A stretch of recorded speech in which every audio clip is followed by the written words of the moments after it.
बिस्मिल्लाहिर्रहमानिर्रहीम, अस्सलाम वालेकुम। अच्छा नाजरीन, इतनी उम्र गुजर गई, सर्विस 37-38 साल सर्विस भी कर ली, लेकिन मैंने सिवाय उम्रे पे जाने के या ज़्यादा से ज़्यादा दुबई जाने के दुनिया नहीं देखी। मेरे दोनों भाई हफीज़ुल्लाह खान साहब और हबीबुल्लाह खान साहब, वो अमेरिका भी गए। वो दोनों भाई यूके की भी उन्होंने सैरें की, तुर्की भी गए, उम्रे भी किए। मुझे बड़ी ऑफ़र्स होती थी जब मैं मुलाजमत में था, तो दोस्त बड़ी दावतें दिया करते थे, जर्मनी, ऑस्ट्रिया और उसके बाद फिर अमेरिका, कनाडा। लेकिन कभी अवेल नहीं किया, दोस्तों को तकलीफ़ नहीं दी कि नहीं यार, अपने काम से इश्क ही इतना था कि जी बस वक्त गुजरता गया और पता नहीं चला।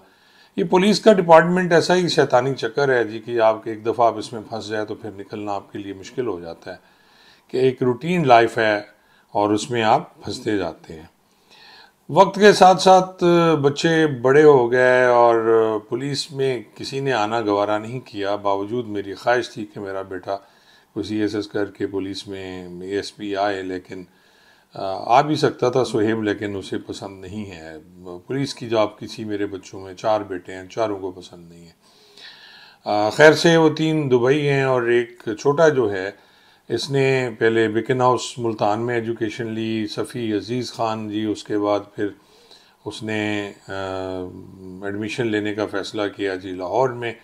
तो LSE में उसका मेरिट हो गया, और LSE जो है एक अच्छी यूनिवर्सिटी है, लम्स के बाद दूसरे नंबर पे आती है लाहौर में।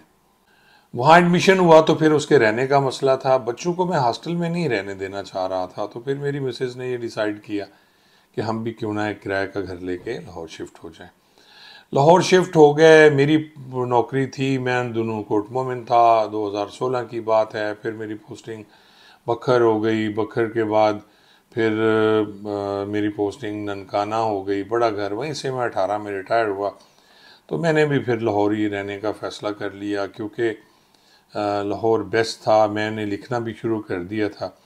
सफ़ी की ग्रेजुएशन हुई, वहाँ से MBB ऑनर्स किया। तो फिर उसकी ख्वाहिश थी कि जी वो भी बाहर से MBA कर ले कम से कम। यहाँ सबसे बड़ा बेनिफिट ये है कि एक तो आप पूरी दुनिया को देखते हैं, IQ लेवल आपका बढ़ता है, और फिर आपके तजर्बात के इजाफा में होता है। UK से पढ़ा हुआ बच्चा जब दुबई, सऊदी अरेबिया या वहाँ जाता है तो उसकी खासी रिस्पेक्ट होती है। हम वैसे मरूब हो जाते हैं कि कोई बंदा इंग्लैंड से आया है या पढ़ के इंग्लैंड से आया है, तो ख़ासे हम लोग मरूब होते हैं। नाज़रीन, वो उसका एडमिशन हुआ, उसने ख़ुद ही अप्लाई किया, ख़ुद ही यूनिवर्सिटी सिलेक्शन की बेटे ने दोस्तों से मिलके, और यहाँ लंदन की एक बर्नेल यूनिवर्सिटी है, वहाँ उसका एडमिशन हो गया। फ़िनांशली मैं कोई बहुत ज़्यादा अमीर आदमी नहीं हूँ, लेकिन फिर मैंने कोशिश की। एक मेरा प्लाट था, वो मैंने सेल कर दिया, और कोशिश करके कुछ दोस्तों ने भी उसमें बड़ी हेल्प की, मैं शुक्रगुज़ार हूँ उनका। तो इस तरह फिर इसका 1 साल भी मुकम्मल हो गया। मुश्किल ज़रूर था मेरे लिए कि पाकिस्तान से पैसे भेजना, और मैंने इसे यहाँ की और जॉब भी नहीं करने दी, इसलिए कि वो अपनी पूरा फोकस पढ़ाई पे करे, ना कि वो जॉब के चक्कर में या पैसे कमाने के चक्कर में पड़ जाए। तो माशाल्लाह उसने बहुत अच्छे नंबरों में अपना एग्ज़ाम पास किया। यहाँ का जो 1 साल का सेमेस्टर था MBA का, और मार्केटिंग में उसने किया, और उसके बाद उसकी जो कन्वोकेशन थी वो 13 को थी, अल्हम्दुलिल्लाह वो हो गई। आज मैं आपको बताता हूँ कि मेरा वीज़ा कैसे लगा जी। वैसे तो हमारे ज़हन में बड़े खौफ होते हैं कि जी वीज़ा लगना बड़ा मुश्किल काम है, और मेरे ज़हन में भी यही था कि जी कैसे आप अपनी बैंक स्टेटमेंट देंगे। अब बैंक स्टेट में कभी ये भी होता रहा है कि एंड में मेरे अकाउंट में 0% पैसे होते थे, कभी कभी वक्त आ जाता था।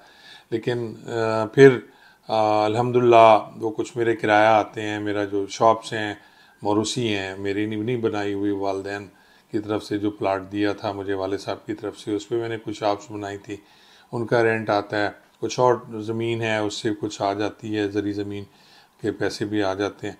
तो वो फिर मैंने यही प्लान किया कि जी ठीक है, हम मियाँ बीवी दोनों जाते हैं जी। दावतनामा मिल गया, और उसके बाद था कि वीज़ा अप्लाई कैसे किया जाए। हबीब खान जो छोटे भाई हैं वो ख़ुद ही करते हैं, क्योंकि उनका बेटा मैनचेस्टर में है गुज़िश्ता 12 साल से।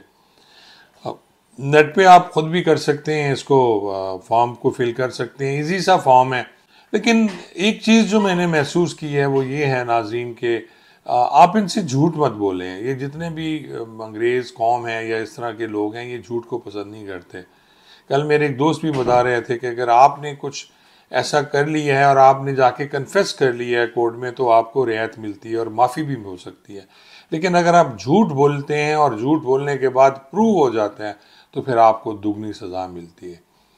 मैंने भी इसी तरह किया जी, अपनी सारी चीज़ें बता दी, अपनी सही इनकम बता दी कि क्या आ रहा है, ये मेरी पेंशन है, ये मुझे पैसे आ रहे हैं जी, वहाँ से जो मेरा किराया आ रहा है, और एक प्लाट की जो बकाया रकम आनी थी मेरी 15 लाख वो भी हमने लेके जमा करा दी। और इस तरह और उसको बताया कि जी ये मैंने प्लाट बेचा था, कुछ ज़्यादा महंगा नहीं बेचा था, 30-35 लाख का प्लाट था मेरा मुल्तान में पड़ा हुआ, उसमें से आधे मैंने ले लिए थे, कोई 15 बकाया थे वो दे दिए उसने, 5 लाख मेरे पास था और टोटल 2 मिलियन 20 लाख रुपए मेरे अकाउंट में थे जी आने के लिए। अब 20 लाख को अगर आप ज़रब दें जो यहाँ की करेंसी है पाउंड से तो हार्डली ये 4,500 पाउंड बनते हैं, जो बहुत ज़्यादा नहीं है यहाँ की महंगाई के हिसाब से। अब नाजरीन टिकट्स का भी मसला था, हालांकि वो टिकट्स की बुकिंग हुई, वो जैसे होती है फेक बुकिंग थी, होटल की भी हमने करा ली। रिहाइश के लिए मैंने बेटे का एड्रेस दे दिया और भतीजे का एड्रेस दे दिया आसिफ खान का जो मैनचेस्टर में रहता है। और फिर हमने 6 तारीख को जी 6 नवंबर को हमने अप्लाई कर दिया वीज़ा। और जेरी जो है लाहौर में मेरे ऑफिस के साथ ही उसका ऑफिस है, जो हॉस्पिटल है गंगाराम उसके पास, और वहाँ से 16 तारीख को मेल आ गई कि जी आपके पासपोर्ट आप कलेक्ट कर लें। 2 दिन लगे उसको, मैं गया और वहाँ जाके धड़कते दिल से मैंने, क्योंकि वो बताते नहीं है कि आपका वीज़ा लगा है या नहीं लगा, तो ओपन किया, उसको पासपोर्ट वहीं खोल के देते हैं, तो ओपन किया तो अल्हम्दुलिल्लाह वीज़ा लग चुका था। अब टिकट का भी मसला था, तो ये भी मसला हल कर दिया। हमारे एक दोस्त हैं, बहुत अच्छे बच्चे हैं मेरे, सब्तैन चौधरी पाकपतन से हैं, तो उन्होंने मुझे 2 टिकट्स लेके दे दी। ये इनका दुबई में बिज़नेस है जी, आमिर सेंटर है इनका और एक हैप्पी सेंटर है, और ये काम करते हैं जी आपके ये जितने भी वीज़ा जात हैं, कंपनी मेकिंग है, अजारी हैं और दूसरी इस तरह के काम वो करते हैं, इनका बहुत अच्छा काम है। अच्छा नाजरीन, सीटें हमने करा ली जी 9 तारीख की, 7 को शादी थी मेरे भतीजे असीफ खान की, और उसके बाद हमने 9 को हम ने रवाना होना था। और उसके बाद ये तो मेरा वीज़ा लग गया, कैसे लगा मैंने आपको बताया, पूरी कहानी सुना दी। अब अगली कहानी जो है नाजरीन वो ये होगी मेरी कि मेरा ट्रैवल कैसा रहा, और उसके बाद आप जब जाते हैं इमिग्रेशन पे तो आपके साथ क्या हाल होता है यूके में, तो उस पर फिर हम बात करेंगे।